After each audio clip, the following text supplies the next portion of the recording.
Olá, Sam, e saudações para seus inscritos. Me chame de Marcos. Quero evitar contar meu nome e o nome das pessoas envolvidas nesse relato. Venho aqui a mando do meu pai, que gosta muito do seu conteúdo e que diz ter uma história antiga para lhe contar. Um caso que ele mesmo diz ter sido verdade. Eu acredito muito no meu pai, Sam, e sei que isso que ele contou é tudo verdade. Agora, para o bom entendimento do ouvinte, vou contar seu relato como se fosse ele contando para vocês. Eu sou José Mariano, um dos muitos garimpeiros que já trabalhou nos confins desse Brasil. Passei boa parte da minha vida nos garimpos, cavando a terra em busca de sorte, comendo pó da poeira que levanta nas cavas e ouvindo histórias que deixavam o mais corajoso dos homens de cabelos em pé. Mas de todas as histórias que já ouvi e das poucas que vivi, nenhuma foi tão estranha quanto a do lobisomem do garimpo. O ano era 1984, no meio do sertão de Minas Gerais, num garimpo que era afastado de tudo e de todos, escondido entre montanhas e o cerrado. Ali éramos somente uma aldeia de homens, que viviam de sonhos e de um pouco de ouro. A gente passava o dia quebrando pedra, peneirando cascalho, mergulhados na lama até os joelhos. À noite, nos reuníamos em volta de uma fogueira, tomando cachaça e contando histórias, e rindo das nossas próprias desgraças. Até aquele momento estava tudo tranquilo. Nada de estranho havia acontecido. Foi então que começaram a acontecer umas coisas que ninguém entendia. Primeiro foi o cachorro do Geraldo, um vira-lata velho que dormia amarrado na porta do barracão. Sumiu numa noite sem deixar rastros. O Geraldo só encontrou a corrente arrebentada, umas manchas de sangue que tinham na terra seca. Depois foram os galos do Raimundo, o galo cego, como a gente costumava chamá-lo, porque sempre criava galos de briga. Em uma madrugada, ele ouviu um barulho de bicho bravo, correu para ver o que era, e encontrou todas suas aves mortas, estraçalhadas pelo terreiro, como se um bicho tivesse arrancado o pescoço de cada uma, com uma única mordida. Não demorou muito para a gente começar a ouvir os boatos. Diziam que um lobisomem estava andando pelo garimpo, um bicho muito grande que uivava tão forte que fazia seus ossos tremerem.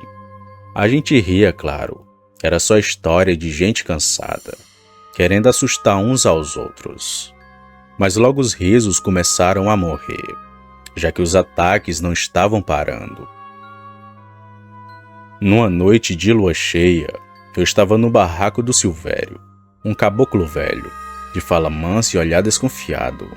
Ele tinha perdido seu irmão, arrastado pela febre da malária, e desde então ficava ainda mais calado, ainda mais amargurado. A gente estava ali, bebendo cachaça barata, jogando conversa fora. Foi quando escutamos um grito. Era um grito de gelar a espinha. Corremos para fora e vimos o Joaquim, um outro garimpeiro, que estava vindo em nossa direção, com o rosto todo ensanguentado e com os olhos arregalados de pavor. "O bicho! Tem um bicho no mato!"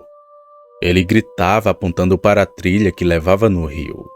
Ninguém quis acreditar, mas também ninguém teve coragem de sair correndo atrás.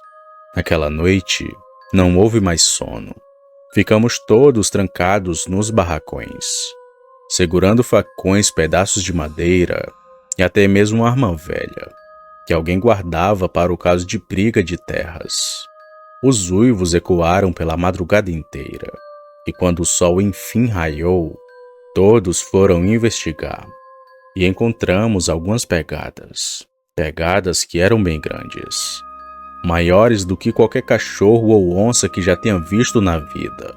E no meio do mato, achamos restos de um boi que tinha sido estraçalhado por algum animal muito feroz. A partir daí, a história do lobisomem começou a correr por todo o garimpo. Agora, causando medo em todo mundo.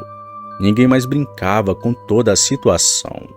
Todas as noites era sempre a mesma coisa: uivos, pegadas e muitos animais mortos.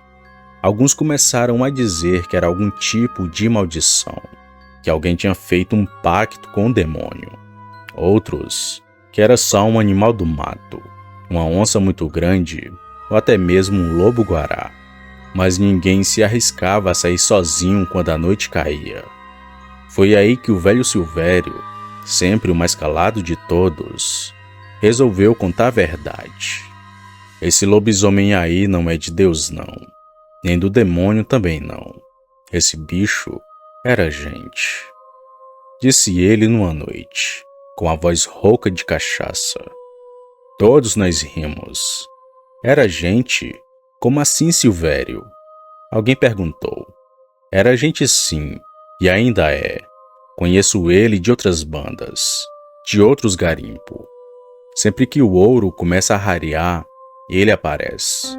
Dizem que é amaldiçoado, que fez um trato com o demônio para poder encontrar o ouro. Mas o preço foi se tornar um monstro, que em noites de lua cheia sai para atacar. A gente ficou calado depois dessa. Silvério era um homem que sabia das coisas, que já tinha visto mais do que qualquer outro na vida.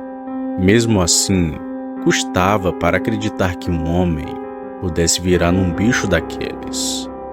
Mas em uma dessas noites de lua cheia, o impossível aconteceu. Foi o Raimundo, o galo cego, que teve a ideia de armar uma tocaia para o bicho. A gente ia pegar o lobisomem de surpresa, com facões, espingardas e, claro, com a cara e coragem. Ficamos escondidos na beira da trilha, esperando que o bicho fosse passar, e ele passou. No meio da mata, ouvimos os galhos se partindo, junto com aqueles uivos. E então vimos a coisa. Era um bicho muito grande, todo peludo, com olhos que brilhavam no escuro, dentes afiados e garras que pareciam facas. Aquilo não era de Deus.